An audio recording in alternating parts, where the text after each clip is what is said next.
marche là? Oui. Eh bien, bonsoir à tous. Coucou, nous revoilà. Voilà, pour la suite de nos petites causeries, de nos petites rencontres. D'abord, merci à Vianney, qui est le grand réalisateur de ces petites vidéos que vous pouvez trouver donc sur le site via YouTube.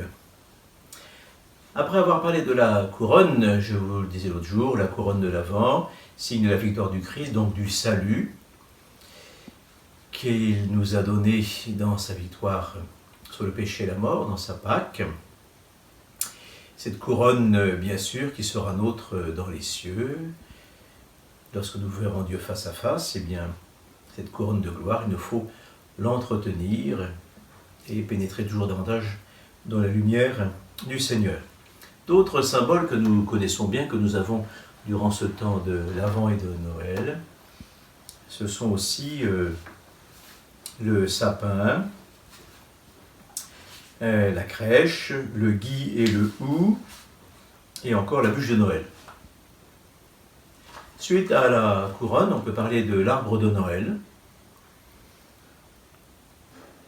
Son origine sans doute remonte au XVIe siècle, au début du XVIe siècle, en Alsace. Tout d'abord dressé dans les salles de différentes corporations, des métiers. Il trouve ensuite sa place dans chaque foyer, dans chaque maison. Et vers 1600, on voit décorer cet arbre de pommes et d'hosties. Bien sûr, pourquoi le sapin? Parce qu'il ne perd pas ses feuilles, il reste vert. Mais cet arbre est aussi le symbole de l'arbre de la Genèse, de l'arbre du bien et du mal, qui portait donc des fruits. C'est pour ça qu'on le décore de pommes. Cet arbre aussi rappelle la croix, car cet arbre toujours vert, qui a porté un fruit de vie par excellence, qui est le Christ, Jésus, c'est bien l'arbre de la croix. Un arbre fécond, un arbre bon à regarder, un arbre beau aussi à regarder, puisque c'est le Christ qui est ce fruit béni de la croix. Et donc, le sapin de Noël symbolise à la fois l'arbre de la Genèse et l'arbre de la croix, c'est-à-dire l'arbre de la vie, voilà, puisqu'il est vert, et qu'on rappelait cette victoire du Christ sur la croix, en attachant des pommes, d'abord, sur cet arbre, pour rappeler que c'est aussi à cet arbre de la Genèse que Ève avait mangé le fruit. Et que grâce à Marie, qui a dit oui, et qui a reçu Jésus, Fils de Dieu, en son sein, c'est là que nous sommes pardonnés, c'est là que nous sommes guéris, et que nous est donné le salut. Cet arbre donc est aussi un symbole, et qu'il est bon de garder et de décorer dans nos maisons, mais ce n'est pas quelque chose de païen, c'est vraiment quelque chose de chrétien, qui symbolise beaucoup de choses dans la Bible. À la suite de l'arbre, il y a aussi le gui et le hou. Le hou, c'est pareil, parce qu'il porte des fruits en hiver, il reste vert, et ses fruits sont rouges. Tandis que le gui n'a pas été au début employé par les chrétiens, parce qu'il était lié aux rites païens, des religions païennes, notamment aussi des druides, en Bretagne. Et c'est pourquoi le gui a été refusé, interdit par l'Église. Petit à petit, il s'est quand même introduit dans les maisons comme signe de félicité et de bonheur aussi au-dessus des portes des maisons ou dans les maisons. Mais il y a aussi la crèche, bien sûr, la crèche que nous préparons en ces temps-ci, puisque vous êtes invités à donner des photos de vos crèches pour qu'elles passent sur le site. Sans doute que, bien sûr, la crèche a commencé à être regardée, à être mise en place à partir du 4e et 5e siècle dans certaines contrées, dans certaines églises.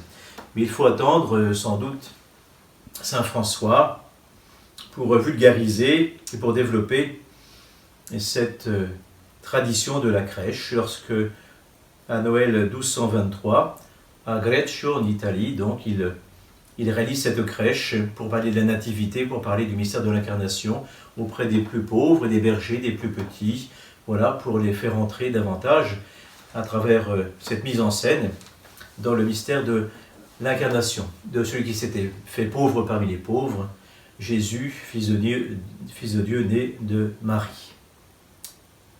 La crèche après, qui est entrée au Moyen-Âge aussi dans les représentations devant les cathédrales, devant les mystères, donc aussi, de même que pour Saint François, de préparer, de mettre en œuvre, de réaliser ces tableaux vivants devant les cathédrales pour évangéliser, car c'était une catéchèse simple pour les gens qui ne savaient ni lire ni écrire, de voir les tableaux évangéliques, et notamment la crèche, comme celui de la Passion, devant les cathédrales.